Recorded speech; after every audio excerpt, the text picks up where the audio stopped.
America దేశాన్ని అస్తవ్యస్తం చేసేసింది, ఆర్థిక వ్యవస్థను కుప్పగూలు చేసింది.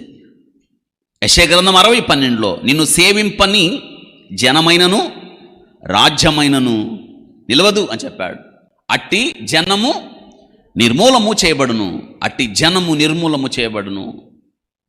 ఇవన్నీ మనం ఏమింటున్నామంటే చూడండి, ఇవన్నీ మనకి హెచ్చరికలు జరుగుతున్నవి. అందుకే పౌలు గారు చెప్పాడు, ఇటువంటివి జరుగుతున్నప్పుడు మనం జాగ్రత్తను వహించాలి. 1 కొరింథీ పత్రిక 10వ అధ్యాయంలో చెప్తున్నాడు, దుష్టాంతాలుగా వారికి సంభవించే యుగాంతమందున్న మనకి బుద్ధి కలగడానికి వ్రాయబడెను అనే మాటలు గమనించారా? ఏమిటి? దుష్టాంతాలుగా వారికి సంభవించను మనకి బుద్ధి. అటువంటి జరిగినప్పుడు ఏం తెచ్చుకోవాలి? మనం బుద్ధి తెచ్చుకొని బ్రతకాల్సిన వారమై ఉన్నాం. వింటున్నారా? ఇశ్రాయేలు కూడా పలుమారులు వారి జీవితాలలో వారు ప్రతినిత్యం వారు మరింత పాపములో కూరుకుపోతున్నప్పుడు, దేవునిని మరిచి, దేవుడు వారికి ఇచ్చిన వాక్యమును మరిచి విపరీతమైన ధోరణితో ప్రవర్తిస్తున్నప్పుడు దేవుడు వారిని శిక్షించక ముందే వారికి హెచ్చరిక చేశాడు. దేవుని దగ్గర ఉన్న మహాకృప ఏంటంటే, శిక్షించండి, నిన్ను ముందు నీకు హెచ్చరిక పంపిస్తాడు, సందేశాన్ని పంపిస్తాడు.